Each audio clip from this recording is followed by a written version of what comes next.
like tomorrow's not here. Yesterday already passed. The only thing you really have is like right now.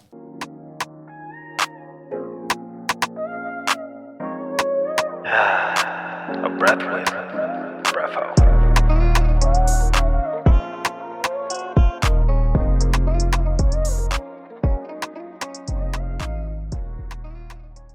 I got Tristan here with me, and I got Chris right here with me.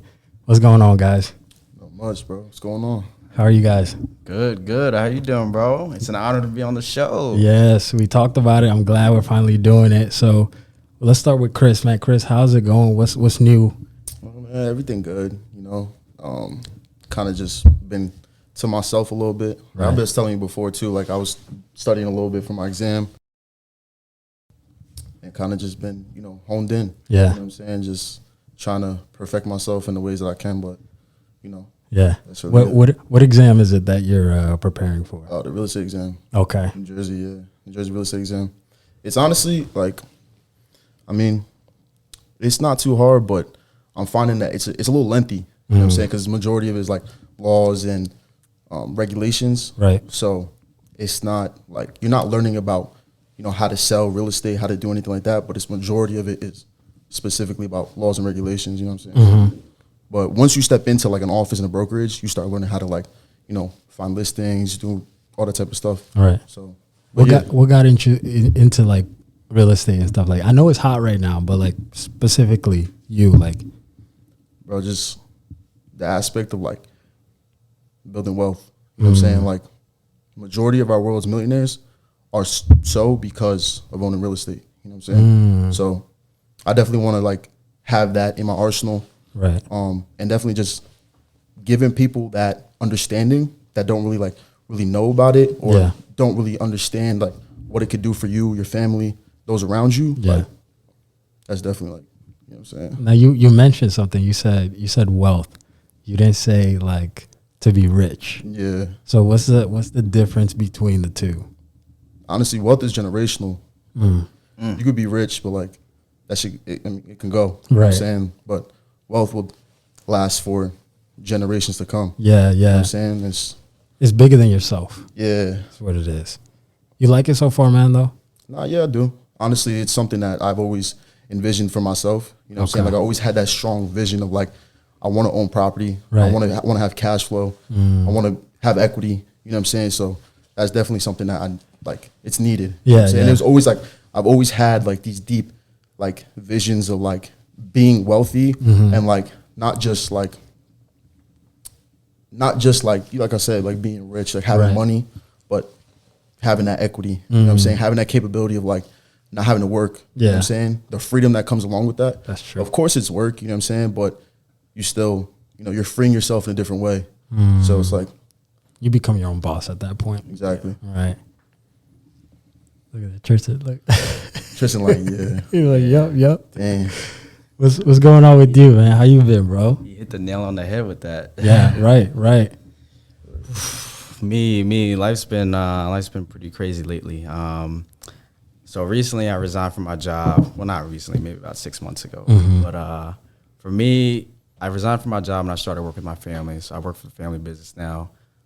Family owns a couple restaurants and a couple juice bars. I've always wanted to do the entrepreneurial route, you know, like when I was a kid, I always saw my dad kind of traveling and doing whatever it was. And as I got older, I, you know, wanted to kind of follow his footsteps. So I basically went to school, studied hospitality similar to how he did, went to the similar career doing consulting and asset management for, like, hotel owners, did that for a couple years.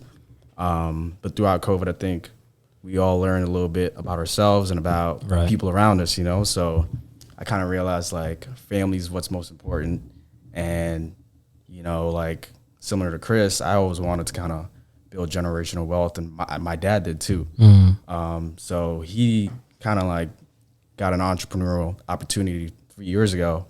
And since then, it's grown, you know, substantially. Like, throughout COVID, we expanded and did a lot better than we were anticipating. You know, a lot of businesses kind of went downwards, but we went upwards, and, you know, knock on wood, very fortunate. So I decided to leave the corporate job and join the family business because we just saw growth that we weren't expecting, and it was seems like right now is the perfect time to join a family business, you know? Yeah. So how did it feel? Like, were you scared to be like, all right, I'm gonna leave something that I worked, I went to school for, worked so many years to achieve, and then now I'm just like, you know what, this is not what I want to do? Well, I think that it's very similar to what I've always wanted to do. Like the end goal for me was always to own something with my dad and like my family and like kind of create generational wealth. Right. I thought I was going to work corporate for 5 to 10 years and then go do that. But, like I said, COVID accelerated a lot of things, and this was one of them. Yeah. I actually want to leave my job since last summer, but kind of just prolonged it and started looking for other jobs, and other stuff in life came up, and kind of like I put it on the back burner. Right. And I guess this year has been a crazy year. I mean, y'all both know, like, we'll get into that later, but yeah. And so it kind of like pushed me more and more to like, if I die tomorrow, I need to do the things that I want to do right now. Yeah. So I said to myself, let me jump and chase the entrepreneurial route right now. I can always go back to that, and I can always use my degree at some point in my life. But right now I'm young. Let me take the risk while I can. Yeah. Because I'm still living at home. Don't really have like a family or bills to pay for at this moment. So let me, chase it while I can. Right. So that's crazy, because this whole podcast too started during the pandemic too. It's something that I wanted to do, and it's like you said, people really found themselves, or their passion birthed during COVID. That's a fact. Yeah, a lot of people discovered like what they kind of want to do. Like, what I'm saying, they're if you would say if like a purpose. Yeah, what I'm saying, they kind of figured out like where they want to take the rest of their life. Right. And it was definitely just because like we were so like in our own bubble. That's so like the fact that we were just sitting alone with our thoughts, with every idea we have, you know what I'm saying? Kind of just only thing you have that bounce off is your own mind. You don't have another. You don't really have another mind to like collaborate with and like talk a little bit. So you're just sitting there pondering like, like what is all this? Like, what's my purpose? Like, why am I here? You know what I'm saying? Like, I definitely would find times where I was just sitting there like what is this? Like, what is the meaning of like why I'm here? Like, what's going on? That's deep, bro. And, like, that's honestly where I really found like most of my like direction, like why I want to be what I want to be. Right. You know what I'm saying? Like, why is it that I want to do this? Kind of, but I feel you. That's bro. deep. I think too also is like you really learn a lot about people during tough times. Like that's when you could get the true testament of a person's character during tough times. Yeah. And like the last 2 years have taught me so much, Get us in on that, man. Come on, give us some gems, bro. Oh my God, man. I guess it starts with the onset of COVID, right? Like March 2020. Like that was pretty nuts. I was supposed to go to Amsterdam for spring break with my roommates. We ended up not going, obviously, because we were like, yo, should we just say forget it and go and like take the risk? Because we didn't know what was going to happen, but everything was booked, like flights, Airbnb, all that. And we were just like, like, I don't know, like we're going to be in like the other side of the hemisphere. Right. Like, it's not the best risk. And thank God we didn't do it, because they kind of shut the whole country down like the next week. Bro, what? Yeah. Imagine if you got stuck in like that part of the country and you just couldn't get back. Like, that'd be what would you do? Like, what would you like? I don't know. Yo, like, boy stuck. Good thing I don't have to answer that, because I'm here, right? I never went, so I really don't know what I would do. Really don't know what I would do, but I mean, and then after that, it was kind of like George Floyd protests. Summer of 2020 was crazy. Like at the time, I had lived. I just finished my senior year of college, so I was living downtown Manhattan, Tribeca, with like 3 other guys. And it's so funny because, well, not funny, but it's interesting because we lived right above City Hall. Oh, yeah. So that's where a lot of the protests were starting. And I remember, like, I guess literally the first week of protests, like, we were like, yo, this is right outside of our apartment. Should we, like, go protest? But then we were like, because we wanted to, but at the same time, we were like, I don't know if it's a good idea, because it could be dangerous. It could not be. Also, like, what if, like, we get misprofiled or something, and, like, cops start chasing us down, like, thinking we're somebody else who did something. Because during the protests, you had people who were out there protesting for the right things, but then you had people protesting, like, not in the best way, and then you also had people who were vandalizing, who like looting, right? Yeah, looting, who are not like for the cause or against the cause. They're just opportunists who, That's true. you know, trying to get a come up because I don't know. But that's besides the point. But anyways, it's just like we were on edge for like weeks. Not really. Actually, it was like a week. And after the first week, we finally decided to go and like to just march. Also, it was during like COVID when that shit was rampant. Right, you know, right. We didn't have a vaccine at the time, so it was like two things. Like one, like are we gonna get COVID out while we're out there, and then two, like what about like if something happens while we're out there because it's potentially dangerous. You know, like police and the New York citizens did not have the best relationship at that time, so it was crazy. But I feel like it was shaky for police everywhere in all states. When that happened, it was just hectic. But man. definitely more in the big, large cities. That's true. Yeah. But yeah, it was everywhere for everybody. So, but I guess like during those months, like, you know, especially after the George Floyd protests and all that, like I got a lot of friends who were reaching out and whatnot. I got some friends who didn't, people who I thought would have, people who surprised me that did reach out. And yeah, I guess that was probably the first time that I kind of like saw, like circling back to the original question. Right.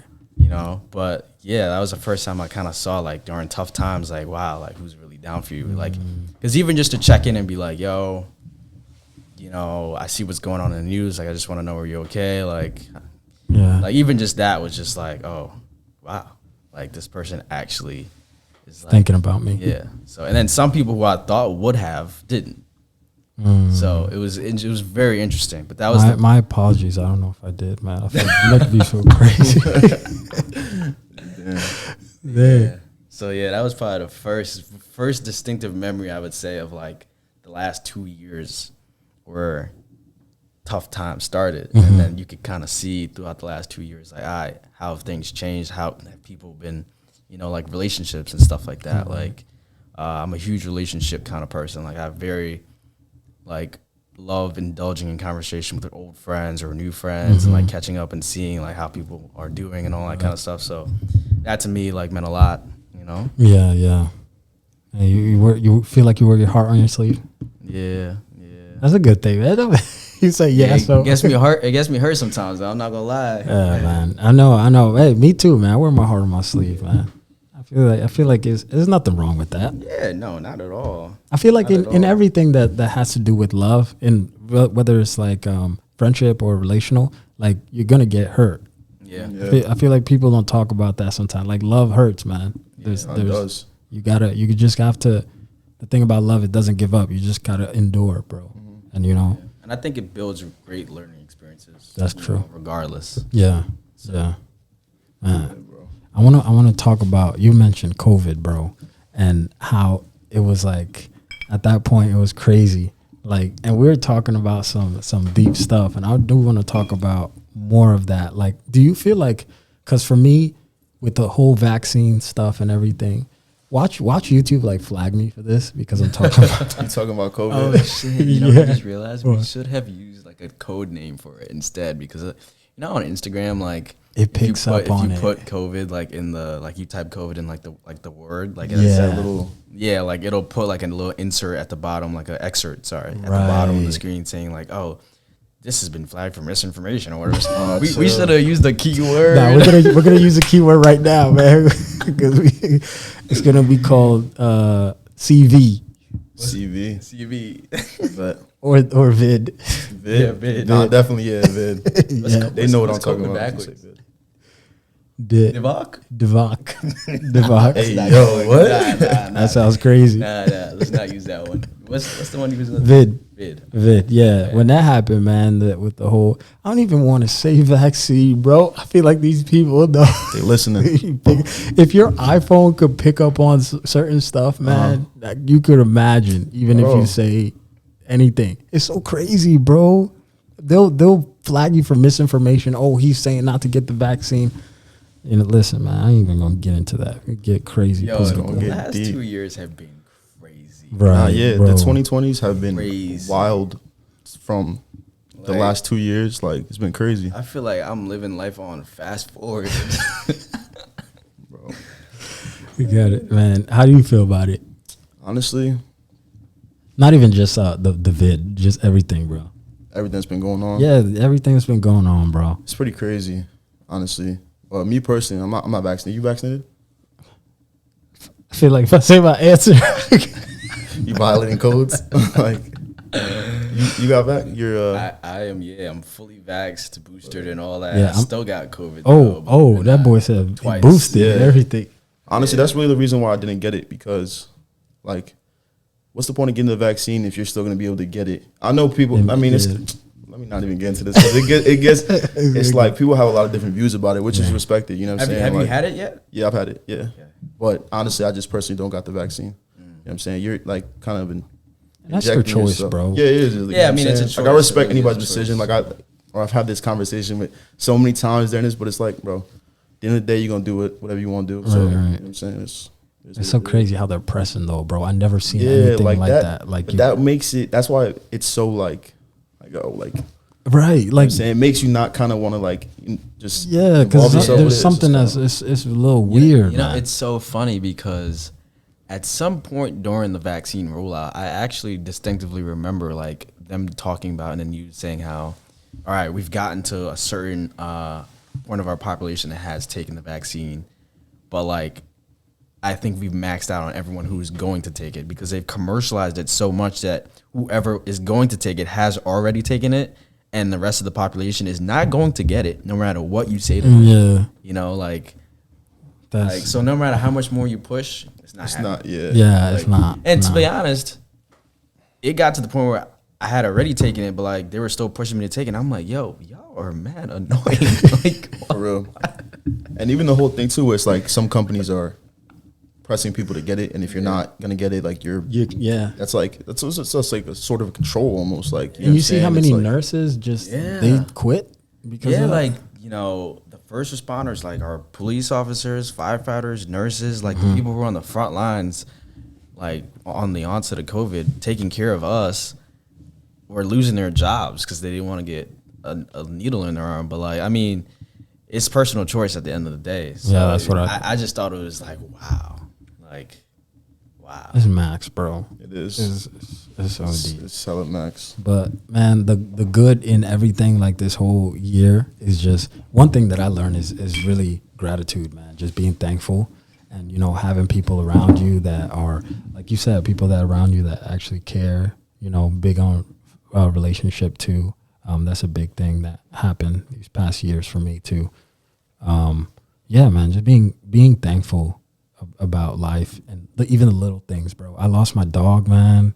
Yeah, I saw that. Damn. I saw that. Like, How old was your dog? He was a year, just 1 year, bro. For real? Yeah, it was so crazy, man. Dude, that hit me like so hard. But they become a part of your family. Yeah, So they bro. become part of you. Like it's almost like a child. Like you're taking care of this animal, and so you're responsible for it. Like you have to support it because he can't support himself. Yeah. You know what I'm saying? Obviously, but Man, bro, it's I just was like you got to be there for it. for real. Because That day, bro, and I never talked about this too. I never talked about it. So it was like he went to get his haircut, and my mom was like, "Oh, go pick him up because he's done with his haircut." And man, I was just he when he gets his haircut, he's just so like jumpy, so excited, man. So I picked him up, and literally I made a not a Snapchat, Instagram story of like, "Look, man, got a fresh cut." He was just happy. Literally, bro, we're on Route 1. And I always crack the window for him, to get some air. And tell me why, man, that day he jumps out of the window. What, bro? Bro, That's crazy. Dude, I was like, my whole body and everything just went in slow motion. Everything just shut down for me, bro. Like, the quick check on Route 1? Yeah. Right there by the Wendy's? Right there, bro. For real? He jumps out, and I literally swerve, and I'm on the right lane, all the way to the right lane. I swerve, and I pull over on the shoulder, hit the brakes. I jump out of my car, and I see him like in the middle of the highway, bro, and I'm screaming his name, and there's a truck. There's a truck that comes. Everybody stopped. All the cars on the left lane, the truck was in the middle lane, and there was other cars on the right lane. They all stopped. That truck couldn't stop fast enough, and just hit him, bro. literally I'm seeing everything, bro. That's crazy, bro. And he's there. He's like, damn, bro, that hurt. Like something that I never, like, you know when people say they go through like traumatic experiences and you're like, damn, that's it's traumatic, like, bro, that's traumatic. You built bro. such an emotional attachment to that animal, and just seeing that happen. Oh, bro, I feel for you right now, bro. Like I got dogs too. I love my dogs. Like, yo, there's nothing like it, man. I'm telling you, like, I was picking him up and he's looking at me and he's like wheezing, bro. He's dying. He's dying in my arms. Literally dying in my arms, bro. That, and then, bro, at that point, I didn't care. I didn't care about myself. If a car would have hit me, I didn't care because I was just focused on him, just trying to run after him. But, man, I love Ace, man. Shout out to you, Ace. Shout out to Ace. Yeah. rest in peace to Ace. I love you, Ace. Man, and one thing, I had a dream, bro, and I truly believe it was like the Bible doesn't say like dogs, animals go to heaven, but the one thing is clear is like heaven talks about like God made two things that he was pleased to make was us and animals. So I'm like, in my head, I'm like, man, if we're gonna go to heaven, like, yo, I'm gonna see Ace in heaven. I believe that. Yeah, I can't tell me nothing. Bible theologians, I don't care. I'm gonna see my boy Ace. I'm gonna see him. And I had dreams, bro. Definitely gonna see him. Yeah, man. I had dreams, and that's what kind of gives me, hope, like reassurance, because, man, when teachers say when traumatic experiences, you try to push it in the back of your head, not to think about it and stuff like that. And obviously, sometimes it pops up, but that's what gives me hope to think of that. Like, yo, I'm gonna see Ace again. I had a dream that literally the next day that it happened, I had a dream that he was like in the middle of the road laying down, but I looked at him, but it was like he had a charger, like, he was like getting charged up again. And That's he was crazy. like slowly coming back to life. Yo. And I was like, and then when he came back to life, he like jumped in my arms, and I was like, man, that's like God showing me like wherever he is, he woke up charged and he's good to go. Yeah, definitely. Like I'm gonna see him again. But damn, that's crazy. I never talked about it on the podcast, but just like it also made me realize, like, back to gratitude. If you guys got a pet or whatever it is, don't just think it's an animal. That's why, man, I see your dog and I'm like, it was barking, but I'm ready to just love on your dog, bro, because we don't realize how much they're a part of our lives, like you said, bro. And not even that, just like friends, right? Family members, bro. You gotta appreciate them. Sometimes, all right, they get us annoyed, they get on our nerves, but man, you don't know what you got till it's gone. So you better appreciate every moment that you got with the people around you, with the the dogs and animals and pets that God has put in our lives. Everything, bro. Cherish it, man. I'm telling you, that's a big thing. You open my eyes, bro. For real. That's a fact, bro. Yeah, man. And listen, I know I don't want to be Debbie Downer, and I know, but Not at all. Now that makes me think about my dog too, because like I've had my dog since I was like 7. Oh, I'm 25 now. You know what I'm saying? Like, like how many years I've had my dog. Like he's you could tell like he's starting to like find his, it's almost that time. Yeah. My mother's like, yeah, we need to put him down. I'm like, I'm not putting him down so he can no longer get up. Like why? Right.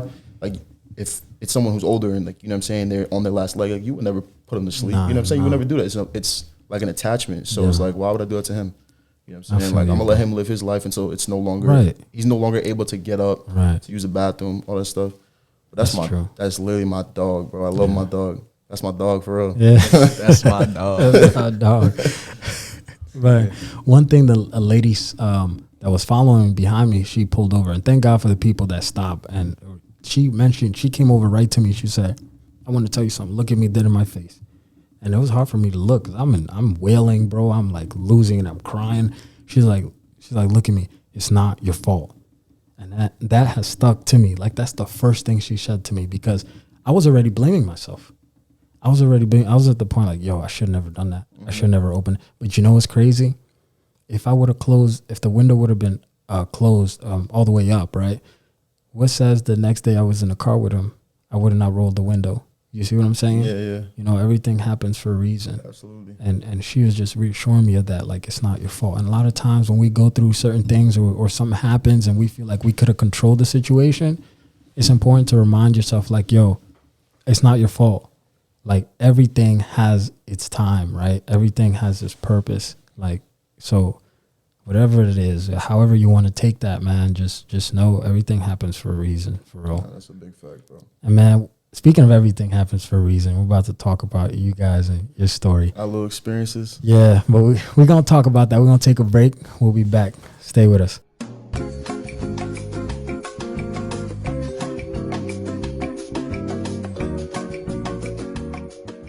You know, you both went through very traumatic experiences, but I'm going to start with Tristan.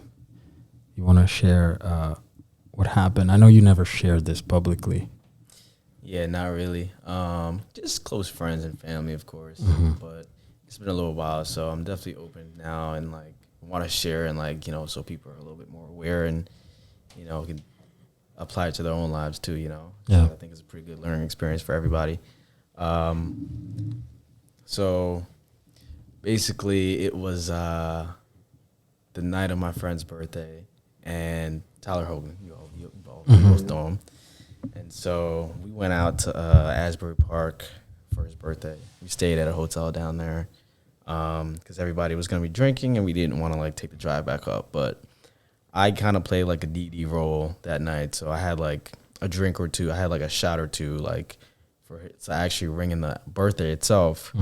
But this was like maybe around like 10 or 11. So a few hours later, like at around like 2 a.m. is when we were leaving the bar. And so my memory after that is don't remember anything, but the next morning, basically, the details were that the car hit black ice, veered off the road, went through the front door of a house, into the garage, out the side of the garage, hit a pole, did a 180, stopped in a lake. Bro, I don't think you ever said that you hit a pole before. I don't think that's the first time you talked about it. Yeah, I mean, honestly, when I tell the story, I kind of like leave out details a lot of the time because it's just unbelievable. No, that's a crazy experience. I want to know. Yeah, I mean, that's the full story, like, but usually when I tell the story, sometimes I leave out details because I don't want people to be like, what? Yeah. You know, like, because that's really the response I get when I tell the full story. But I mean, like, it's so funny. Like, I think, like, after it happened, I thought to myself, I'm like, because obviously, you know, to hit all that, you're thinking, damn, he was going fast. But, you know, I strongly believe I didn't. I wasn't. One, you know, I had all my friends in the car. Two, the neighborhood that I was in was pretty almost impossible to do that. Like the stretch of road that I was on was kind of almost windy. But after it all, like, you know, it's kind of makes me think that during the accident, I think shock hit in, and I kind of probably just kept my foot on the gas or on the brake, you know, like, cause like when on impact, you're thinking, okay, slam brake. But like when the black ice hit, I think mentally I tried to slam the brake and it didn't work. So maybe I hit the gas, you know? And so that to me sounds like more of like along the lines of what could have happened. But nonetheless, the story is the memory's just not there. Like, as a matter of fact, nobody, so I had 5 people in the car, including myself. It was me and one passenger and then 3 in the back. All 5 of us did not know that we went through a house that night. What, for real? Yeah, for real. Like, bro. all of us. And we were all alive and awake. Like, everybody came out unscathed. Like, the worst that happened was someone had a mild concussion and, like, some stitches. But besides that, everyone was walking. Everyone got out of the car. Like, we stopped in Deal Lake, which the car was halfway underwater. So, you know, people had to kind of like either open the door, somebody jumped through the sunroof to get out too at one point. But the water was kind of like up to like my belly button almost. Like, it wasn't deep, but it was. Shit was like kind of submerged then. Yeah, exactly. The car was submerged. We were all everybody was wet, you know? And so kind of like I just like learned more details like the next day, but like the ambulance came, like, you know, we went to the hospital, whatever. And it's so funny because that night I don't remember anything really, but it's the days following that kind of like more details came back to my memory. And it's so crazy because I distinctively remember like looking at one of my friends. I'm not gonna say who it is, but I'll tell y'all after. But I looked at his face, and there was so much blood on his face that you couldn't tell what skin color he was. Bro, what? Yeah. And that was the one that got stitches? That was the one that got stitches because he ended up hitting his head at the side of the glass in the rear passenger seat. So yeah, it's nuts. That's a crazy story. I'm not gonna lie. Mine's kind of. I mean, you still got some more. So. Yeah, I mean, just details on the house. Like, fortunately, nobody was in the house. Obviously, You say you went through the garage of the house. Yeah, so it's not as straightforward as how I described because the house is on a corner, and it's also angled. So I went through the front door, but as soon as you go through the front door, you're in the foyer, and then once you, like, I went straight from the foyer to the garage because the garage, like I said, the house was angled. Yeah. I didn't go straight through. You know, it's like down the middle. last house on the block kind of thing. Yeah, That's, I hit I almost hit like the corner, like you know what I mean, like so like I hit like literally. Came at an angle. I came at it. I hit it at an angle. So when I went through the front door, I hit the front door at an angle, and then went straight to the garage. So really, the damage inside the house was very minimal. Like it was all damage to the garage. But what's even crazier is that 6 days later, another car did the same thing. No way. 6 days later, though? Yeah. For real? Yeah. That's crazy. Wait, another car went through the garage again? Bro. Not through the garage, but through the house. They came from like a slightly different angle, but they stopped in the house, but they caused more damage inside the house than I did. But most of my damage was in the garage. Like I went through the garage and out the back, but yeah, that car stopped in the house itself. Bro, what? But it's crazy that it happened.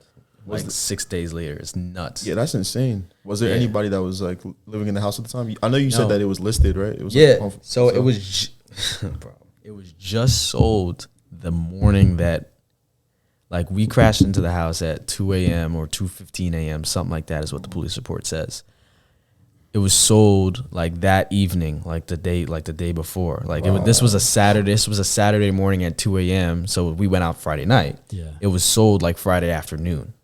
Bro. To a new buyer. So That's crazy. so the damage that happens to the house, they're responsible for because the person who sold the house, they're not liable at all at that point. It's done. Like it's a done deal. Yo, you just get a house and Yo, someone's imagine. that's And then Not trying to what's blame you, worse is that a week later another car does this very similar thing. Yeah. and did they move in at that point? Nah, they never moved in because the damage that I caused, it was a scene. There was like a police tape and all that. They had to do investigation and all this.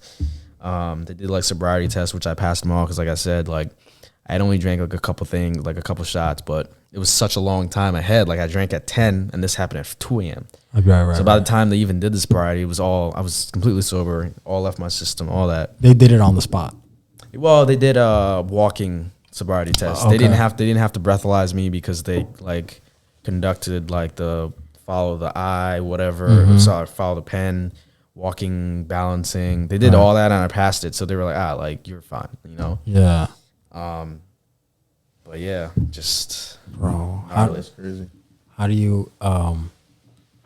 you feel like when everything happened and the memories of everything started coming back? Like, how did you feel about everything?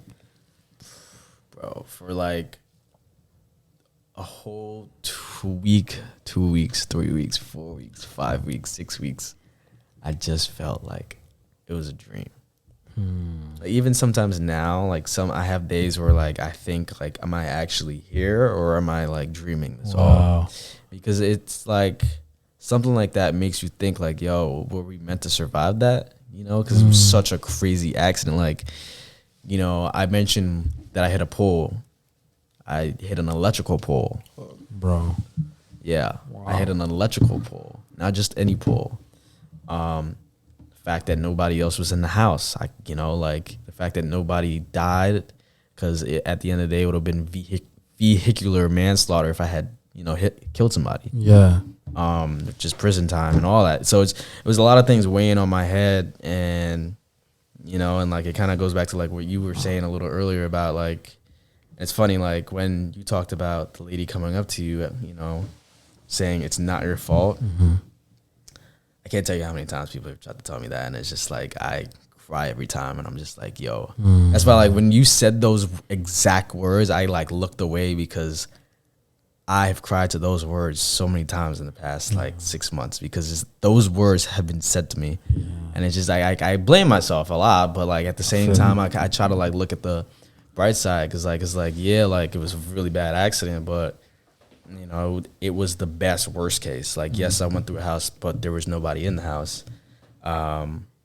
Like just a lot of things that could have been worse, but it actually was the best case scenario of that bad case. Right.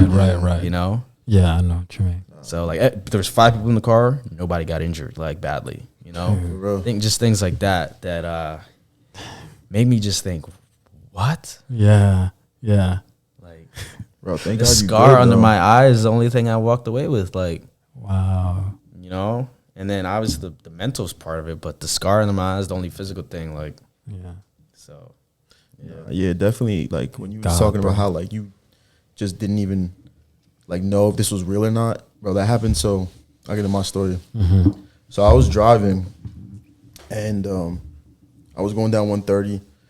I was coming back from my sister's house. She just bought a house like at the time. So I was coming back, and I was driving down 130. I was mad sleepy, just like Oh man. unintentional. Like, you know what I'm saying? Like I kind of was just going through my day. I wasn't really, like wasn't you get what I'm saying? Yeah, but like, yeah. so I'm driving down 130. I start nodding out, start hitting it, and I'm fighting it. I'm like, yeah, like, no, I'm gonna make it, but I'm fighting it really hard. And at one point, when you fall asleep, you just kind of like, Right. It caught me so bad, bro, that I was probably like nodded out for about like 10 seconds. Like, so I was driving, and then like my car veered to the right, and this is on 130. So where I veered off to, it was like, and luckily it was on the right side of the road. So like there wasn't anything but like grass going down that way. But when I veered off to the road, I started to accelerate because my foot was already on the gas. So like as I'm falling asleep, I picked up on the accelerator. And when I got onto the side of the road, there was hella different objects. And thank God, like I had woke up just in time to steer myself back into place. And like I'm talking about, there was like, like traffic light poles. There was a big ass sign, like a company sign that was on the side of the road. Bro, I just woke up in time to veer myself from the traffic light pole. So I just hit it just enough where I caught myself in between of all these different poles and everything. It was like an electrical pole that was in front of me.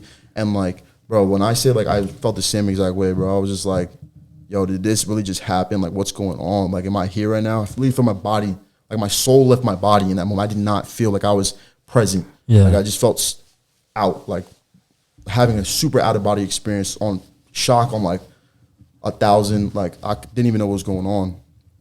And so like my car is like, you know what I'm saying, it's totaled, and it was totaled from the damage of like the debris like pulling underneath my car or whatever.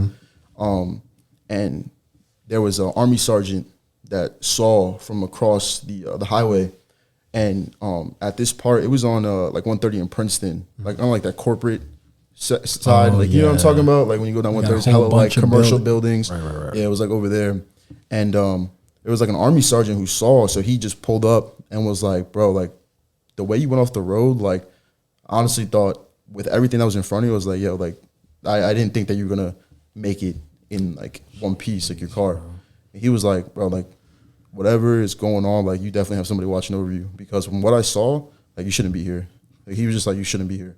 And I was like, honestly, I was so in shock that I just didn't even like comprehend what he was saying. Yeah, I couldn't take it. And then like where he's like, trying to like comfort me a little bit, like calm me down or whatever the case is, I couldn't even speak.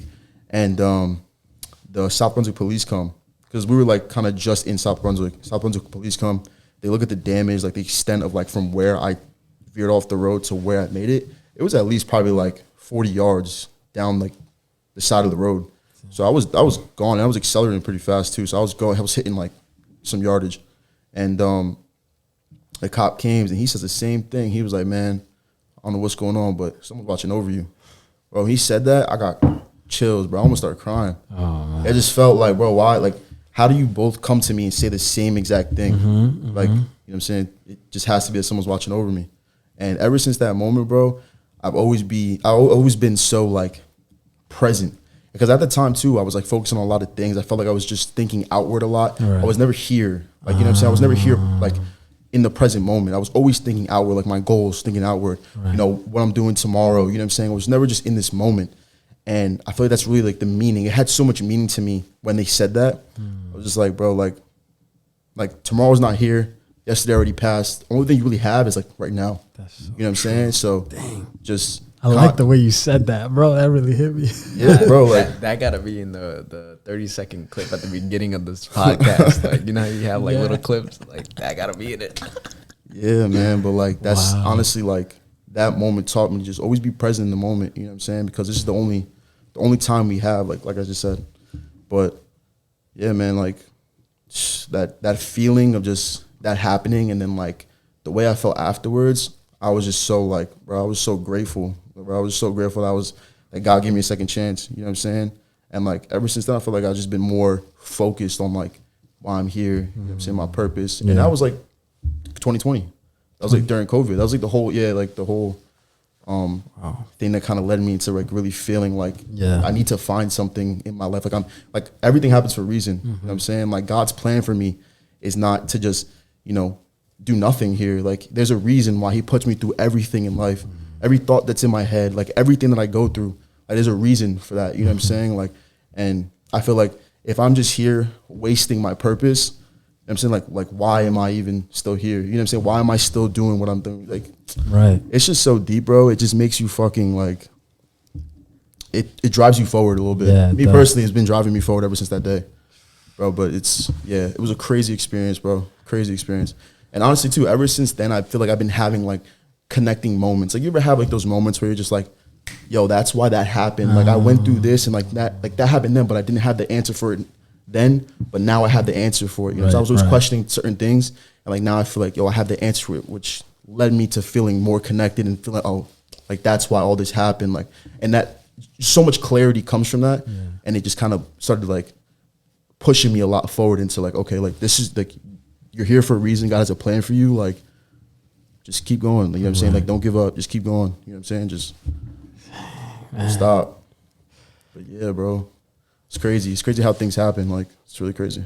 It's always impossible to connect the dots looking forward, but like looking backward, you can connect them, and you just gotta trust in something, whether it's your gut or karma or I don't know, good luck, something that it's gonna just make sense. It's gonna play out. It's gonna happen. No, that's a fact, bro. That's a big fact. They say too. Actually, I think it's like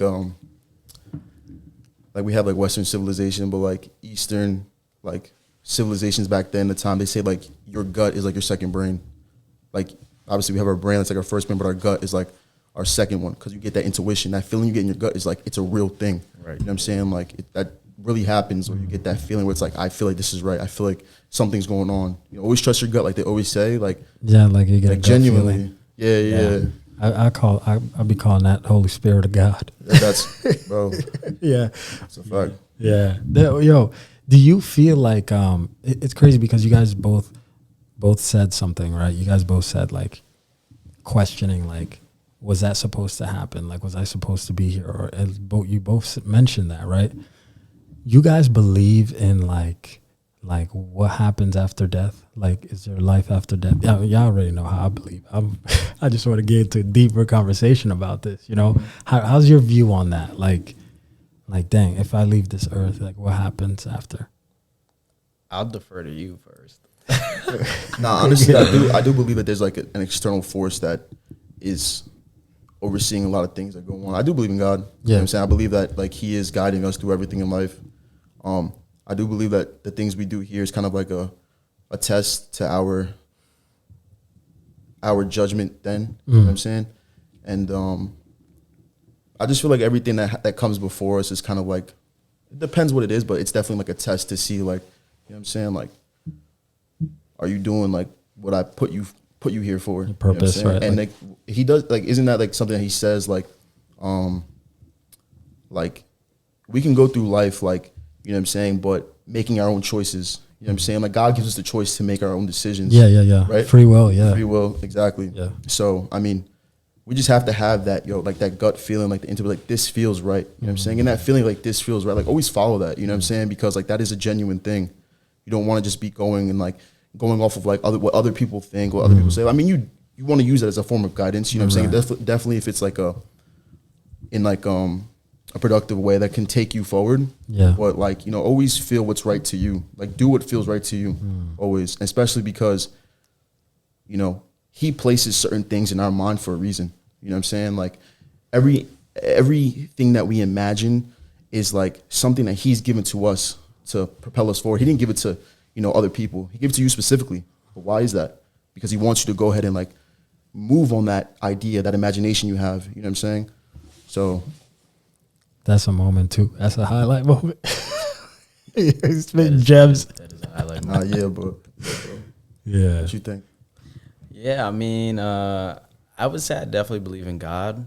And I think also strongly I believe in like just karma, like just kind of like putting something positive out into the world and like getting something positive back. And I kind of feel like this car accident for me was like a wake-up call, because it was like earlier on I mentioned how I had been wanting to leave my job for a whole year and kind of chase like my family, like something. This was before like that accident, This right? was before the accident. Everything happens for a reason. Exactly. So I think the accident was kind of like, in some way, shape, or form, whatever it might be, God or someone trying to tell me, stop wasting your life at doing like maybe I wasn't wasting my life. Yeah, I was learning at the company I was at, but at the same time, were you miserable?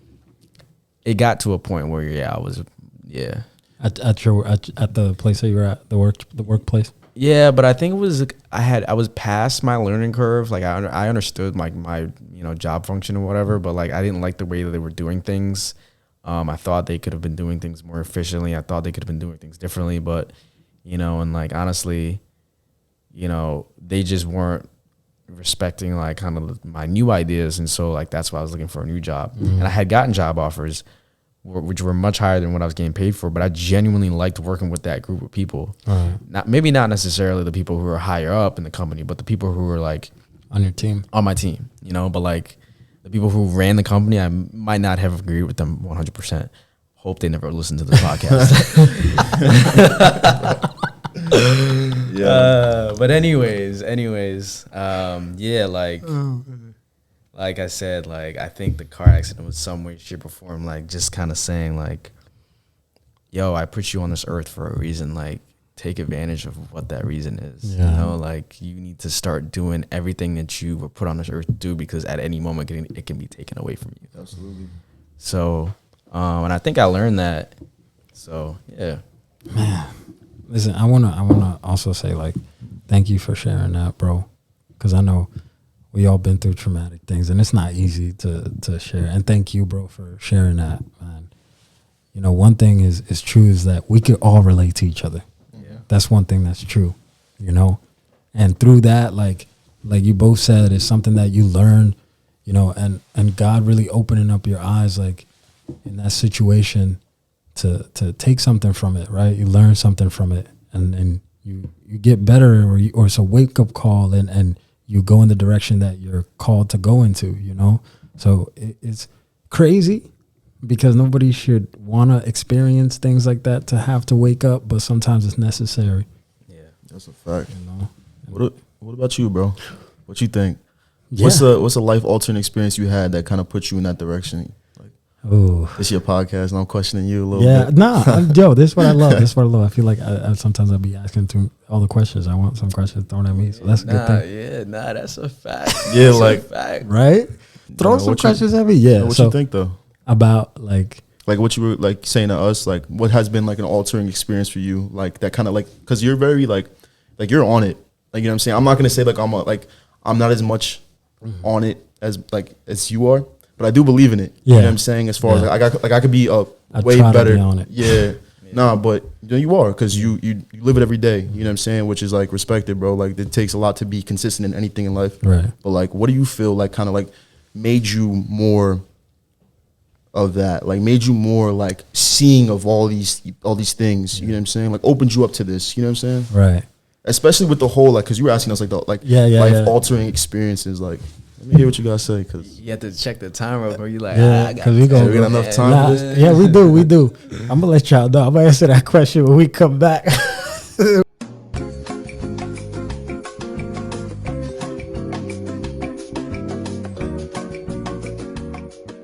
To answer your question, Chris, I would say for me the big change of event had to be like I want to like I was struggling with pornography, right, for a really long time, and I felt like it was destroying my life. And this was like early when I gave my life to the Lord, but like I was still like struggling. And I saw that it was really like destroying my life, like in a big way, and like relational wise, you know. And when that happened, I had to not only talk to God, but I had to be like, yo, like, Kev, like, what's going on? You know, like, there's always a root cause to everything, right? And had to go back and look at the root of the issue, the root of the problem. And I was like, man, if you keep going down this road, it's not good, because what pornography does to the mind, it like puts, I'm trying to put it in a way like, it destroys your mind in a way that you don't have true relationship with people, especially like obviously of the opposite sex, right? Speaking as man, right? You don't cherish relationship. Like people don't realize like sex is actually a gift from God, right? But it's just like us as humans, we like use it for our own pleasure outside of God's will.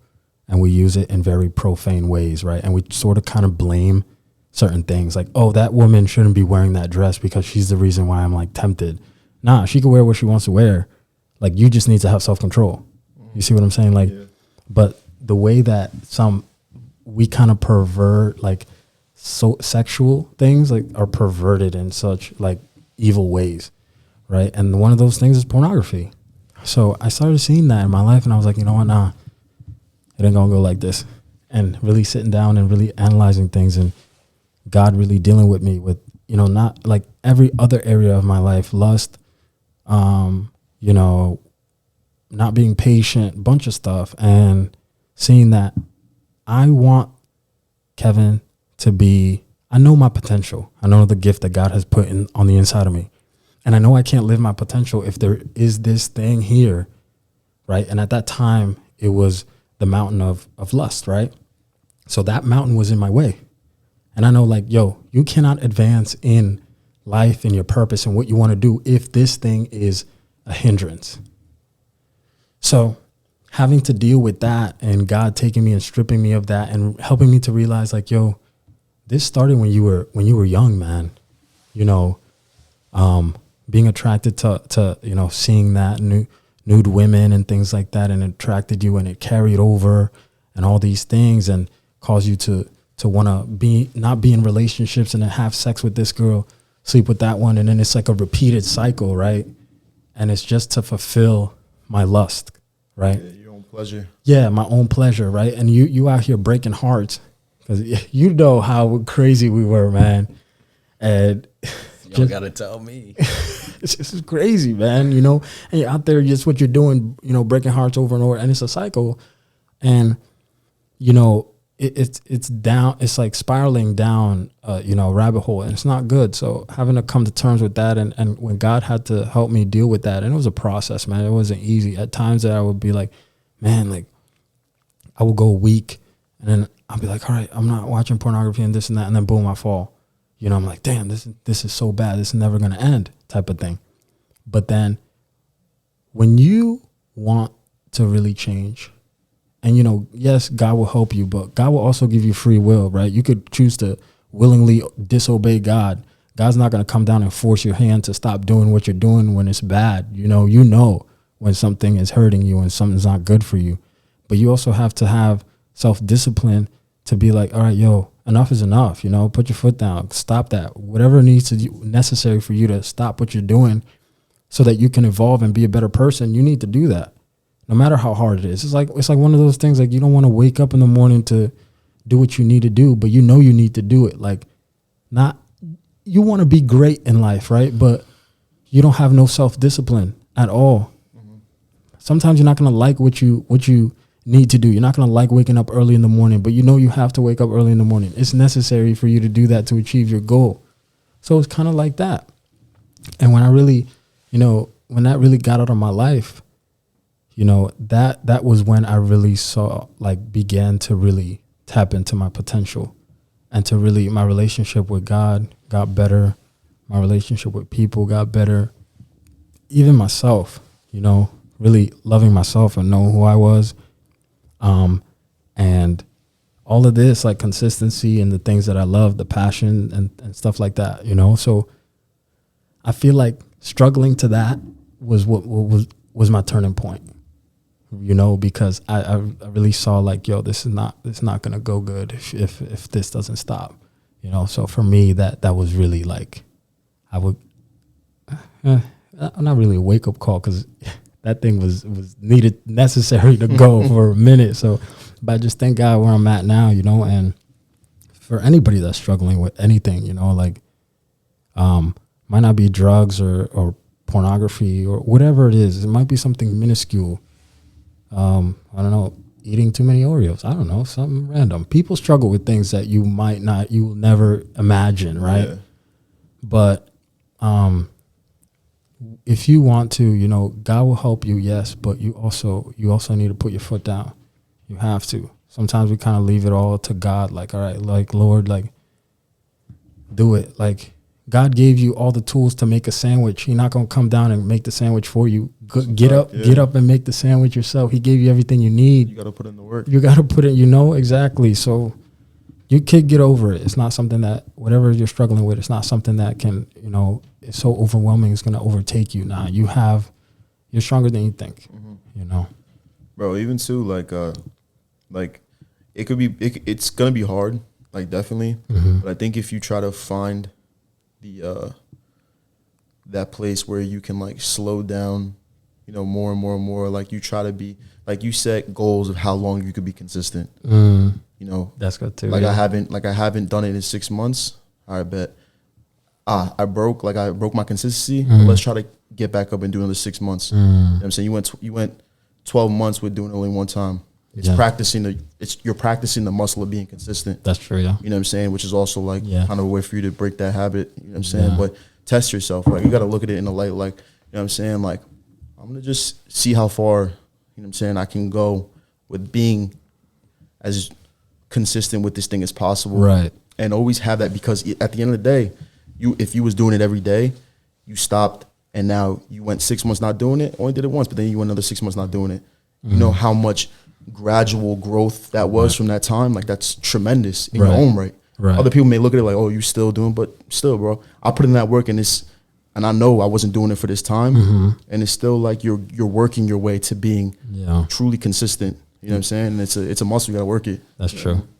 That's true. Yeah, man. This guy was wild though, man. Get me started with this. It's like, nah, you was wilder.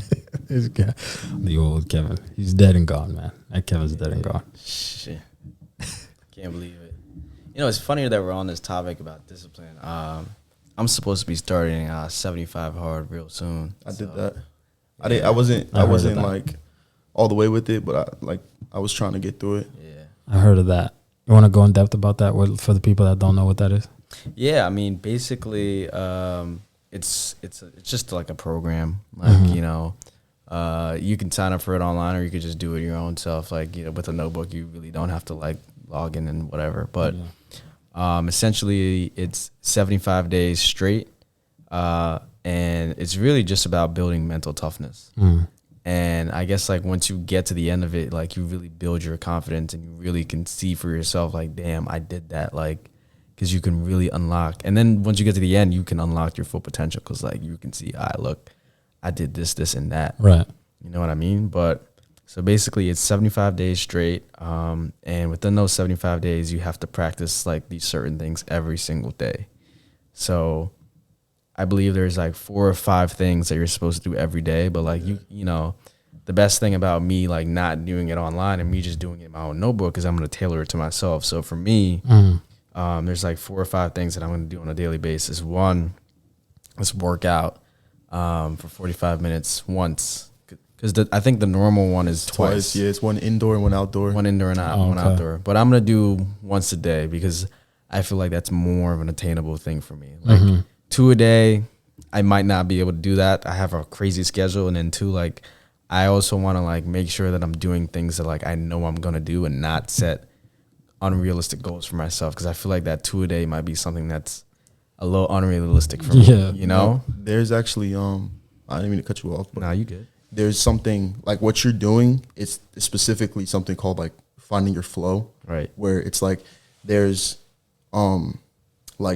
levels to what you're trying to do. So like you can be someone who goes intense, and then there's an intense level, and there's also like an easy level. But one thing that this flow chart tries to help you to do is find the median, because you don't want to overly intensify yourself where it's like you went so hard that you need to take some time back. All right. You know what I'm saying? And then if you're doing it too easy, like you're just kind of like just doing something very light, you're just like, man, this is too easy. You got to find the middle ground, right, which allows you to keep the intensity, but also keep the easiness that keeps you going forward. Because if something's too overly hard, you're going to quit. Yeah, you know what I'm saying? Exactly. If something's too easy, you're going to fall back on it and be like, bro, this is too easy. I'm not going to do it. But if you find that middle ground, you're definitely going to be in a place of consistency that you never really thought was good, because the reference they had that you never really thought that you could possibly be, but the what they were comparing it to was like if you have one guy who goes to the gym, it's like he goes hard every single day of the week, or no, he goes hard like every 3 days, right? And you have another person who's going, you know, moderately. They're still working out, but they're doing it 5 days a week. That guy who's going so intense won't have enough energy to carry himself every single day. He got to take breaks. But the person who's actually going 5 days a week, doing like moderate things, he's going to actually go longer in distance than the person who's actually going so intense. Even though he could be possibly like lifting more or doing more weight, trying to like, you know what I'm saying, like whatever. At the end of the day, he's doing less with the more he thinks he's doing. Right. And the person who's actually doing moderately but somewhat less is actually going longer and will grow a lot more, because like they say, it's not a race, it's a marathon. You know what I'm saying? Longevity will always win. Like right. That's what kind of that is. So you're making it moderately to like what you know is somewhat challenging but somewhat doable, which takes you further than it would if you're just going so intense every 3 days. You know what I'm saying? Because you need those breaks. Now you're staying consistent. You're doing what is good to your levels. And at the end of the day, you'll be doing that longer than the person who's going so intense. You know what I'm saying? Yeah. That's true. No, that's very true. It's called the flow. It's it was actually on like Joe Rogan's podcast. This guy was talking about the flow chart and like how like you can use that to like find that middle ground that can take you longer than those two different things. But Did you finish your 75 days? no, I didn't. No. Where'd you leave off? I think it was like 40. Like after that, like that's pretty good. Yeah. After that, I was kind of just like it got me. Like that shit got me. I'm not gonna lie, but it does teach you like consistency. It's like a characteristic you need to practice. You know what I'm saying? Yeah. Everything, you just shoot your shot at it. You know what I'm saying? Challenge yourself mentally, but So it's really based around like consistency, like developing like a consistent habit. Yeah, exactly. Oh, okay, and that's what anything that you can, like anything you want to be consistent in, or is it just like specifically? Well, it's like it's specifically like in the gym. Oh, okay. You know what I'm saying? Yeah, but even though I say a lot of things start in the gym. Like if you can be consistent in the gym, you can definitely be consistent in a lot of other things in life. You just got to turn that aspect into whatever that is that you want to do. If it's, being holy to God, if it's, working on your business, if it's, you know what I'm saying, being a good person, you know what I'm saying? Like it's teaching you that characteristic. Yeah. But, yeah, that's very true. When do you start? When do I start? Yeah. I started yesterday. You started yesterday? No, I'm kidding. I'm kidding. On a Saturday. No, I'm playing. I'm supposed to start within the next week, actually. I just realized I leaned over. Did you when were you really supposed to start? No, yeah, actually supposed to start. Next week. Yeah. We're gonna hold them to that. No. Accountability. Yeah. Yeah, but basically for me, it's really gonna be like the one workout a day. But because like I also like with my job now, I'm on my feet all day long, walking around. So like even that, so like that's why I say one workout a day is good enough for me. Yeah, you know? yeah. And then the 2 would be 8 hours of sleep because that's something I struggle with. It's important.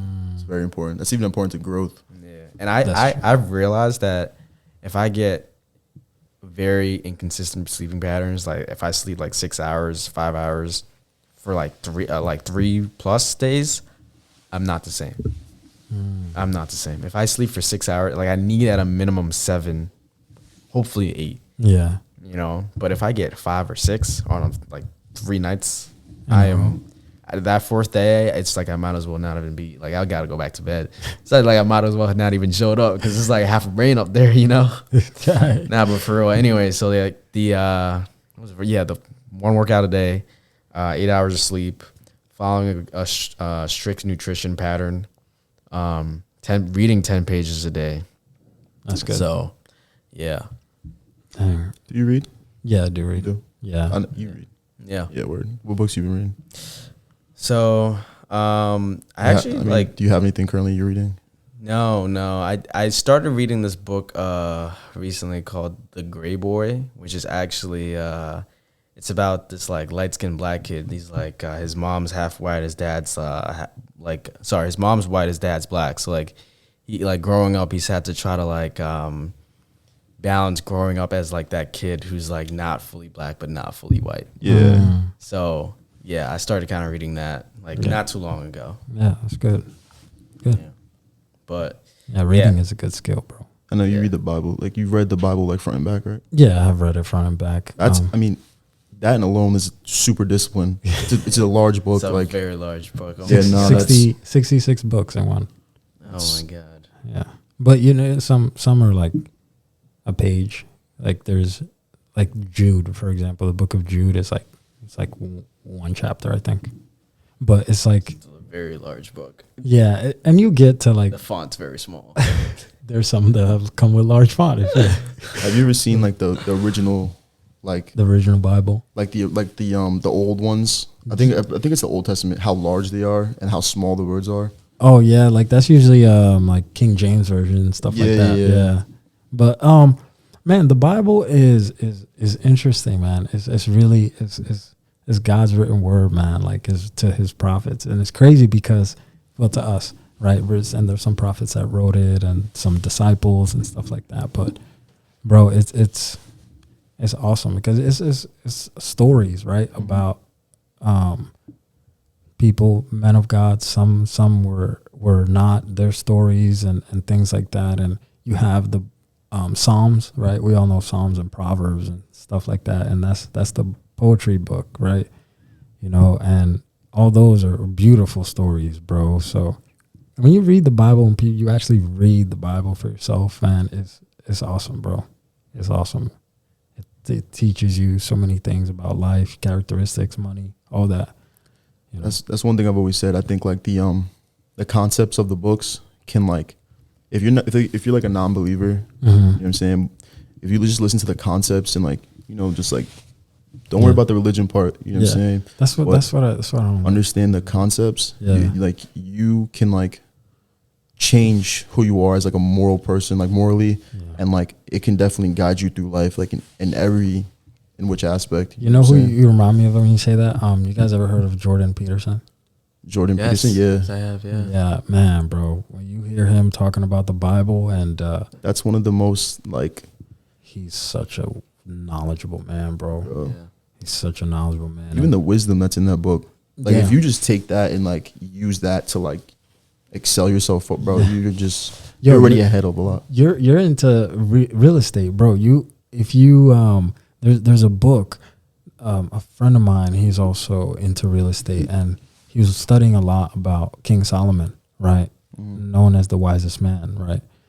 And Solomon had everything, riches, everything that he needed. And if you study like there's a book that talks about finances, and it merges in like King Solomon and dealing with like money and things like that, and wisdom and how to conduct yourself, bro. I gotta get the name of that book for you, bro. But does he my bad, but does he talk about generational? I know generational wealth is in the Bible. Yeah, that's one thing, bro. Like I've always like I said, like I'm not too holy, but I feel like my connecting aspect with like my religious side is the fact that I've always had these thoughts in my head before even really understanding certain concepts in the book. Yeah, and it's like this is, I feel like, the reason why God placed these things in my head. Right. You know what I'm saying? Because it's just like showing you, like, you know what I'm saying, you're more connected than you think. You know what I'm saying? Yo, bro, like me, like it's not about religion, bro. It's just relationship, bro. The Bible says God has made us in our image and likeness. So when it says something like that, it's talking about that we look the same way that God looks.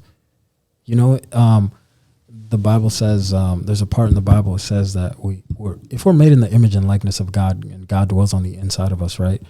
Like, bro, it's not about religion. It's not about like, oh, Kevin, you know, you read the Bible, you're so holy. Bro, I am as imperfect as every single body that you can think of. You know, it's only by me putting my faith in Jesus and by the grace of God that, you know, I'm able to enjoy him and the word of God and to be able to, you know, spend time with God in prayer and things like that, bro, because you never catch me ever wanting to be like, oh, I'm going to go to church. Catch me a couple years ago, bro. I ain't want no part in that, bro. Trust me, man. It's because I've seen God's hand in my life and I've seen like God is real, man. Like, you know, it's not about religion. Religion kind of like shuts people out, bro. It shuts people out because it's like, oh, you're not so holy. You're not so, like, so many religious people will see this, right? All this here be like, man, oh, I thought this was a Christian podcast. How dare all this stuff? But let me tell you something, man. Jesus hung around sinners, man. I mean, sinners hung around Jesus, right? But Jesus never, yes, his character, being around Jesus will change you in his character because, you know, think about it. You're around rich people and people that think positive. What do you think you're going to start doing? You're going to start thinking the same exact way. Exactly, yeah. Right? So it's like some Christians, how you expect to influence and talk to people about Jesus when you're always attacking people left and right, being judgmental of them and things like that. That's why people don't like going to the church, man. That's why people run away from that because it's like, yo, you obviously come as you are, right? But God will change that person, man. It's not you bring that person in, you trying to press it all on them, man. Remember that you once were not like that. Like, so I always think about too, bro. I was never in love with Jesus. I never was reading my Bible. I would always be in the back of the church sleeping, bro, after partying hard on Saturday nights, bro. That's the Brefo I know. This guy.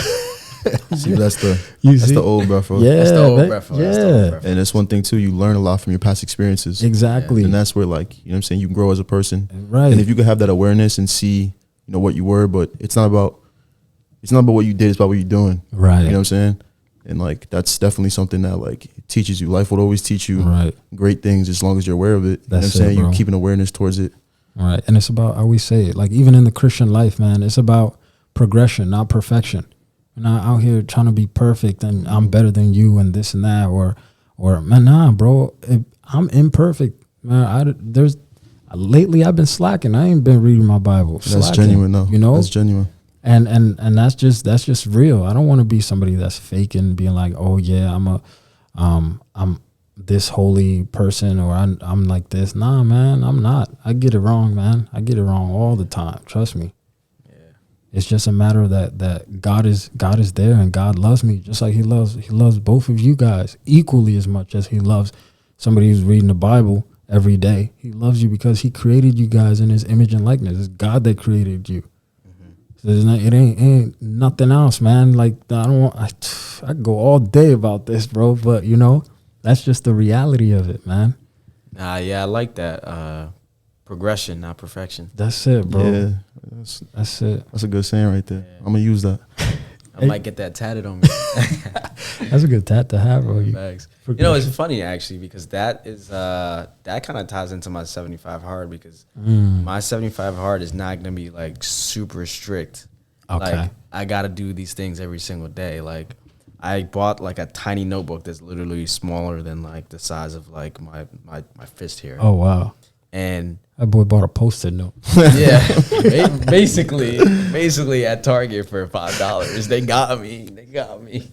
But yeah, like the whole point is that like at the end of the book, I could flip through the pages and see that my progress has gotten better over those 75 days. Because my plan is to kind of like put X's on the edge of the page here to show like how consistent. to show how consistent I've been every day. And so the point is that at the beginning of the book, I'm consistent, getting better, but at the end of the book, I better be crossing off all 5 of those X's. That's right. 1% every single day. I'm gonna go through the full 75, but like y'all gonna see the book, how it's gonna look after. How long does it take to build a habit?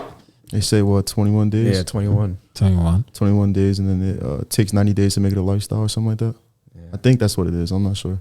So man, after 50, you good. Throw that away, bro.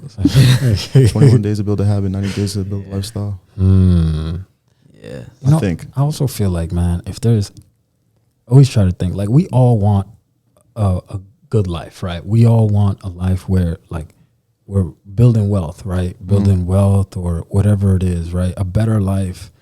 And I just feel like if sometimes I get confused with the thought of like, yo, like you need motivation. Nah, bro, just look around you, bro. Just like, you know, within you, like, nah, like that's motivation enough sometimes. You know what I'm saying? Like sometimes I feel like we don't need to really dig deep for motivation. Like just look around. Like if you don't like the lifestyle or something, you want to be better at something, bro, just feel like, I don't know, bro. It's just me. Like for me, like you get tired at some point, bro. And you're just like, yo, come on, man. Yeah, I'm a firm believer in like you're a product of the 5 people you hang out with the most. So like I definitely believe like that, like you need to like really put yourself in an environment. You know what I mean? Because like let's say like you have a twin brother, but y'all hang out with different people. Y'all have pretty much the same genetics, right? Right. But like y'all hang out with different people, different groups. Your personalities, your motivation levels, like everything about you is gonna be different because of who you hang out with. That's true. You know what I mean? So you really gotta like you were saying, right, like people. if you hang out with rich people or smart people all day, what are you gonna eventually be? Right. You know what I mean? Like that's basically how it's gotta be. So that's why nowadays, honestly, I have been cutting the negativity out. Like during the last like year, like in some change, I've been strict on it, like super strict on it. Anytime there's like an ounce of negativity, like I like you could ask some of my close friends, like they'll be like, "Oh, why do you not talk to so and so anymore?" I'm like, because they have nothing nice to say. Ever. So I just don't talk to them. As you should, bro. Like, as you should. That's important. I mean, that's big because like you said, bro, your mind consumes so much. You know what I'm saying? It could derail you very quickly. You know what I'm saying? Keep your positivity high. You know what I'm saying? Keep the negativity low. You know what I'm saying? Just keep sticking around the right people because eventually like your mind will consume all that information. You know what I'm saying? All that the same traits. Like, you know what I'm saying? Like there's definitely like I've grown up like me, myself, like I've had experiences of like being around, you know what I'm saying, like different crowds, which kind of like opened my mind to like the differences and like seeing how genuinely like being around certain people can like enhance you and like push you, to a different like mental level, you know what I'm saying? Yeah. And like just having that little difference can make the biggest change that like you ever like thought you could make, you know what I'm saying? It's no joke though. Like that's like a big thing, bro. Yeah, no, it really is.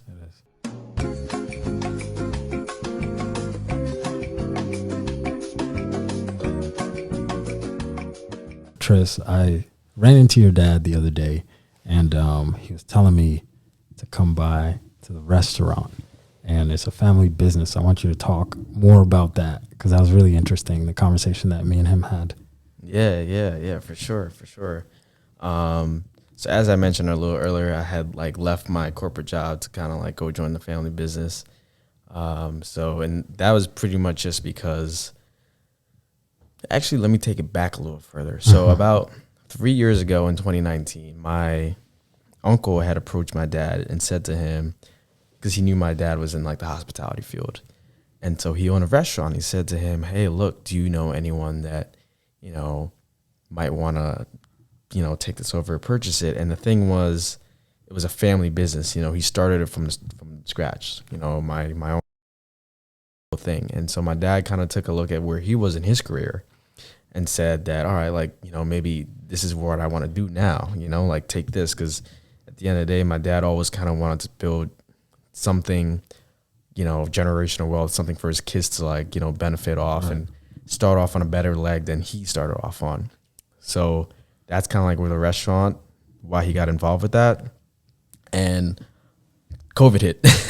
Yeah. So COVID hit, and, you know, my dad he worked in a couple restaurants here and there, but, you know, when he took over the restaurant, he implemented a few new things that were, you know, able to increase revenues as well as increase the profit margins. So then throughout COVID, we saw a lot of people and a lot of restaurants that were kind of failing, but our restaurant actually did better throughout COVID than it did ever. And it's not really that like a clear, you know, cutthroat why. Part of it could be, you know, the Uber and the Grubhub and all that, because that didn't exist prior to 2019. But we kind of implemented that stuff when we took over the restaurant, and then we also added a juice bar as well, because throughout COVID, obviously everyone was kind of a little bit more health conscious. So we took that into consideration. We had like health booster shots, this and that. And so then you know, the juice bar did well. So we did a second location in Jersey Gardens Mall. We chose that mall because that mall had a lot of foot traffic, and it's a very touristy mall. So it was a good opportunity to capture some people, right? Right. And so at some point last year, we did like a small renovation on that restaurant that has been open for 25, almost 30 years now, that my dad took over 3 years ago. We did a small renovation, which included just like some touch-up paint, some of the like adding some TVs, you know, this and that. And when people walked in, it was just like a whole different vibe. Like they were like, oh, wow. Like looking around the room, like dancing. Cause like there's like images, like videos of Carnival, like playing on the TV screens, and like the music is playing. So they're kind of like dancing in the store while they're waiting on their food. And they're like, oh my God, like you guys serve liquor. And I guess it kind of spiked like something off in my dad's head, and he's like, you know what, I gotta get a spot. So throughout the past like year or so, he's been kind of looking, and he found a spot, got it under contract, and was able to secure financing and all that, and he successfully purchased the building. And then at some point during that process, I actually left my job because I realized that he kind of needed my support too. You know, it was like the perfect storm, it was the perfect timing for me to leave, because I wanted to chase the entrepreneurial route, and I wanted to do it more immediately. So, and seeing that the family business was growing, I kind of realized like, all right, he kind of needs me a little bit more, because I was working my job and then also working with him on the side. But I realized that the hours, I only had this many hours in a day. And so I kind of just left my job, and now we're doing this restaurant spot, and has a liquor license and all that. And so the goal is really to just kind of like bring the Caribbean to the U.S., you know, like make it a place where, because there's a huge Caribbean population in Essex County. Like that's where a lot of the Caribbean folks live in Jersey. Wow. So the goal is to really kind of like just create a vibe where people can go and hang out, and, you know, make it like a melting pot for people to experience the Caribbean culture without actually having to go to the Caribbean. So, so that's what we want to do, and we're hoping that this is gonna be the first one, but we're hoping to kind of copy and paste it, and, you know, put it in all different types of places. Because in Brooklyn too is the same thing. Like Brooklyn has a huge Caribbean population. That's true. You know, and like I'm hoping there's some parts in California, some parts in Florida. So we'll see where it goes. But for now, we're focusing on this one baby, and just see where it goes. Oh, that's awesome, bro. But it's very cool to like see how my old corporate job and like this kind of like intertwines, because with what I was doing before, I was doing like a lot with like, you know, like real estate and like insurance and like loans and debt and all that stuff. And like now I'm doing it for me as opposed to having to do it for somebody else. All right. You know, I'm doing it for my family as opposed to doing it for a corporate company. So it feels a lot better. Yeah. You know? Yeah. So yeah. Where is the place located, address wise? It's in Bloomfield, New Jersey. Do you know the address? 558. Okay, don't worry. I'm gonna post this right here. If you guys are watching on YouTube, I'm gonna post it graphically. Wait, what is the on the restaurant screen called? Oh, so the one that we like, the one that's existing for like 25 years, that's in East Orange. That's 5 Winans Street, East Orange. That's like right next to the municipality center in East Orange. Don't worry, y'all. If y'all don't remember this, I'm gonna post all of The this. train station. And then there's the other one that the building that we just acquired in like the summertime, like sometime in June, is the official takeover date. But that one is like literally 7 minutes away from the spot, but it's in Bloomfield, New Jersey, but like more like near Bloomfield Ave, kind of like very close to Montclair. Yeah. What's the name of the restaurant? It's going to be called Bacchanal Junction. Bacchanal Junction. I like that. Bacchanal Junction. What is that? Is that like a Caribbean thing? So yes, it is. So Bacchanal, it's an originally a French word, but it really means, like Urban Dictionary here in my head, it really means like party or trouble. But like it has 2 kind of meanings. But like if you think about it, like party and trouble is like a good thing. You know what I mean? Like Yeah, like a wild party. yeah, like it's so funny because Reminds me of carnival, like you just mentioned. exactly like people dancing and having a good time. It's so funny because like when people come into the restaurant now, like the one that has been open for years, Limin's Cafe is what it's called. So I can stop referring to it as the one that's been opening. Yeah, I'll give it its proper name. Wait, okay. Wait, hold on. Okay, you got Bacchanal. What is it? Bacchanal Junction. Okay, that's going to open? Or That's going to open hopefully by December. That one has a liquor license. Okay, and then you have which one? Limin's Cafe. That one has been open for almost 30 years now. That's the one that my uncle used to own. So gotcha. Limin means hanging out in like Trinidadian terminology slang. Limin. So it's like Limin. That's what Trinis or Caribbean people say. Like, oh, we Limin on the corner. You know, we like, Limin right now on the podcast. Yes, I. We in alignment right now on the podcast. Yes, I. So, but Bacchanal means like trouble or like party. You know, it was so funny because when people come into Limin's and like we tell them about the new spot we're doing, and we say, oh yeah, like we're gonna be doing dancing. It has a liquor license, this and that. Guess what they say to us? What? Coincidentally, they don't know the name, but they be like, oh gosh, Bacchanal. So it's just mad funny because it's like, wow. They get it. Like they get it, but they don't know that that's the name. But it's like, wow, this is like going to take off. It's going to be. It's the perfect name.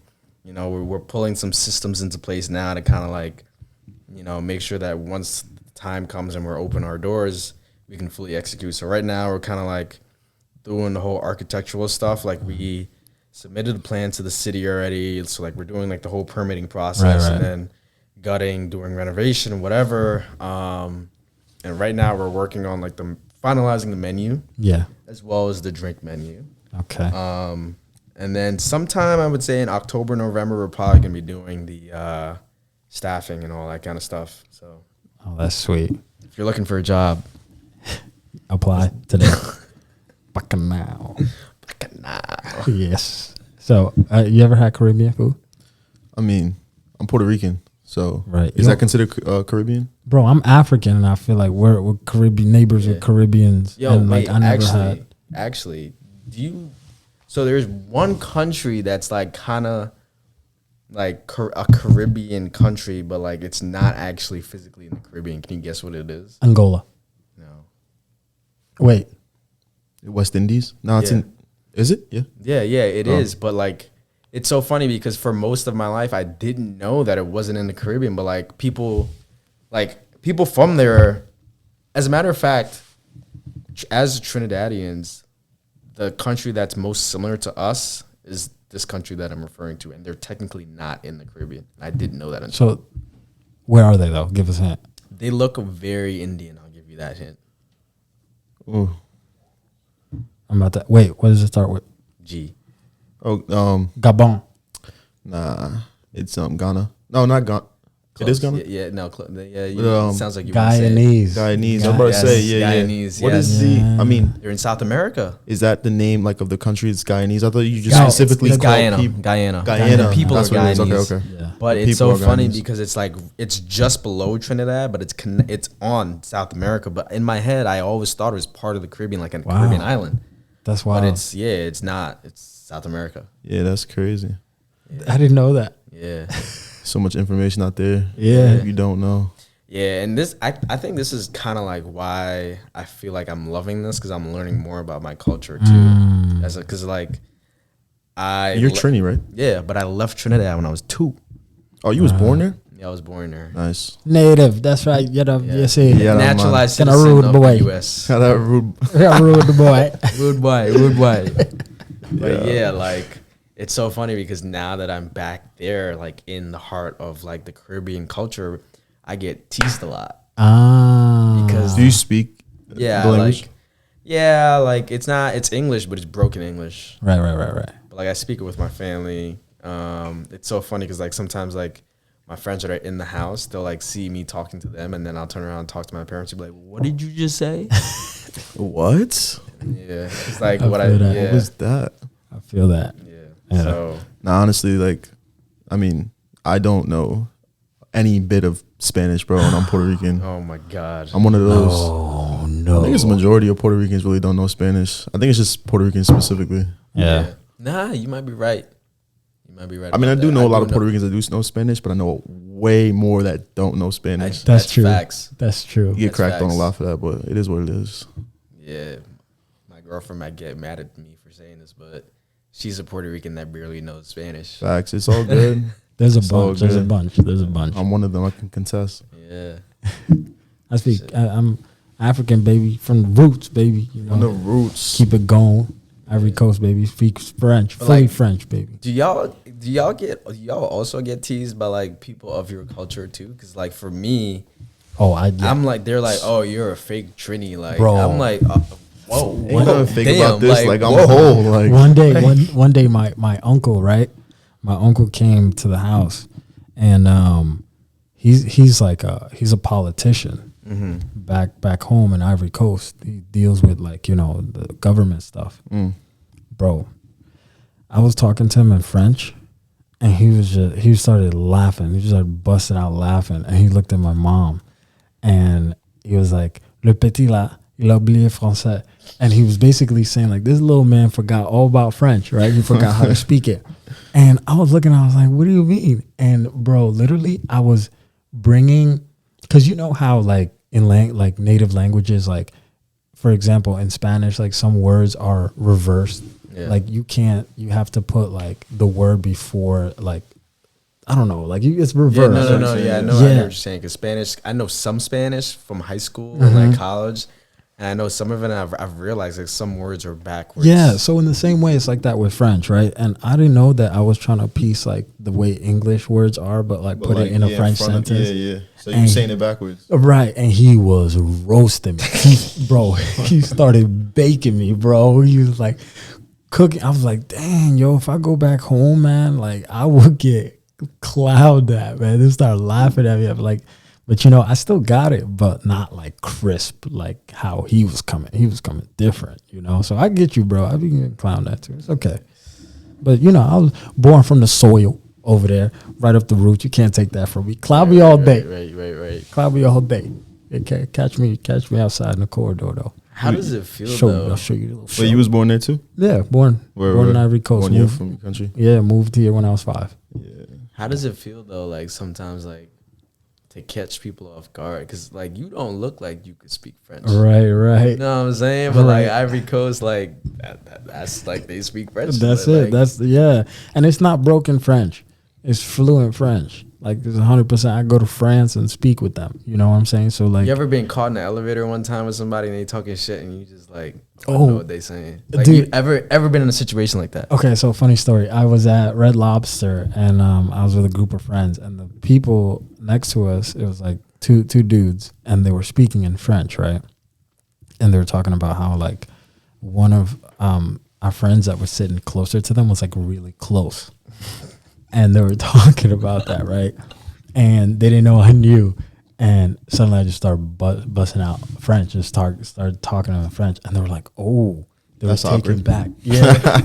they were real taken awkward. back. And then everybody at the table was just looking at me like, yo, what? Brefo? Like, some of the people didn't even know. Because I don't obviously publicize it like that. If you come to my house, you're going to hear it. Yeah. But like, they were all taken back, and then they started being all nice and all sweet after that, trying to cover it up. But I was like, I already peeped. And then started, oh, where you from? Where you from? I was like, I'm from Ivory Coast. And they're like, oh, okay, now. Because, you know, in Africa, you got, like we were talking about earlier, you got countries, people don't know this, you got countries that speak Portuguese. Angola, they speak Portuguese. You got West Africa, it's mostly English and like French, right? You got Cameroon, Senegal, they all speak French. And then you got other countries that speak Spanish. Angola, half of it, they also speak Spanish. Yeah, really? Yeah. I never knew that. Yeah, bro. So Africa is really diverse. So they say it's a motherland for a reason, man. Got a bunch of languages over there, man. Oh, so good. But you got to learn Spanish, man. Yeah, bro. I got to do that. Bro. I'm not going to lie. You really do. It's honestly always been a challenge for me. Like my mother speaks Spanish, my grandparents speak Spanish, but like there's certain things I can understand, but like it's just not clicking for me. You just gotta watch TV, bro, in Spanish. And my brother-in-law actually, That's he a like been studying Bad Bunny, like all his songs, and literally like learned Spanish. Like he's like really good with it, but like nah, I'm not gonna hold you. I know how to say some bad never things receptive. in Spanish because I of Bad feel like, Bunny. oh, man. I can understand a little bit, but like I can never hold a conversation like But if you could understand, I mean, that's at least just a little bit. something. Yeah, I could understand. I don't know if I could speak it. Yeah, I could understand too. I think that has to do with French, because my French roots helped me a little bit understanding. And I feel like it's also the type of Spanish, like, you know, it's different. Like Dominicans, you use a lot of slang, right? And like, Oh, they do. yeah, and like my girl's Colombian, and it's very like proper Spanish. So the words that they use, I could pick up on it quick, because French is like, it's like tied in a little bit. But like for Dominican speaks to me, you lost me, man. Like there's a lot of slang. Now in they talk fast too in Spanish. Yeah, They talk mad It's hard to fast. understand. Like I genuinely would have to hear you talk very slow Right. for me to catch what you're saying. Because if you're going too fast, you lost me. That's a fact. It's over. That's a fact. Yeah. Oh man, listen, we're gonna take one last break, and when we get back, these guys are gonna share something that's on their hearts. So stay tuned.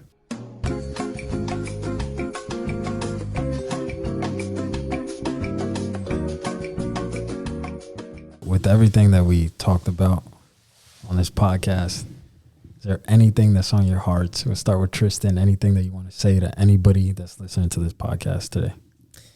Yeah. I mean, I think we talked a lot tonight about trauma and like, you know, difficult experiences that we've all kind of like had to overcome, you know, right. the past year. And like, I think for me, I've had a lot of traumatic things like happen to me throughout life. Like, and I think, you know, the car accident was probably like the breaking point for me to like start experiencing like PTSD and all that kind of stuff, and like start to see it impact me mentally. You know, one things that have happened to me recently is that like my fight or flight senses have always been super high. Like it's easily triggered because of like the car accident, you know, like I'm always like on edge, I've realized. Especially in situations where like I hear like a loud noise, or like even when I'm driving and I see something that could have potentially be an accident, that is what gets me like going. Or when people are like start yelling, you know, in certain everyday situations, like I've just experienced like my fight or flight, like my heart start to race because of that, because I think it's an effect of the car accident. And that's something that I haven't really told probably anyone. I've probably told like one or two people about that, you know? So yeah, I'm telling everybody today. But yeah, I mean, probably a lot of people have seen, but on my Instagram, I've been kind of like showing that I've been doing cold therapy within these last couple months. And that's one of the ways that I've been able to cope through the PTSD and like kind of like managing the trauma in like a healthy manner. And like, so I think one of the biggest misconceptions is like people think that when you go through a traumatic experience, like you have to try to just avoid it in order to get over it. But it's actually the exact opposite. Mm-hmm. And I've been following this guy. His name's Andrew Huberman. He's a professor at Stanford, and he's like one of the biggest like benefactors of this thing called cold therapy. And what it does is basically athletes do it too. You know, what it does is it essentially sends the same hormone. So like when your body's exposed to super cold temperatures, especially like during like an ice plunge, the same hormones that run through your body during like a fight or flight scenario, like if someone is in your face and you have to fight for survival, those same hormones run through your body when you're under freezing cold water. Like not freezing, but like cold, like super cold but bearable. Those same hormones run through your body. And so the cold therapy is meant to help you manage it, because when you're under that stress, you're thinking to yourself, oh my God, I have to get out of this cold water. I have to get out of this situation. That's the same hormone that runs through your body when you're feel like, oh, okay, you're about to fight or something like that. So what happens is when you're under that cold water, you kind of like just try your best to just say, okay, calm down. You breathe. And like you just calm, and like your heart will race at the beginning, like initially under the cold water. But after a while, you're meant to just calm yourself down.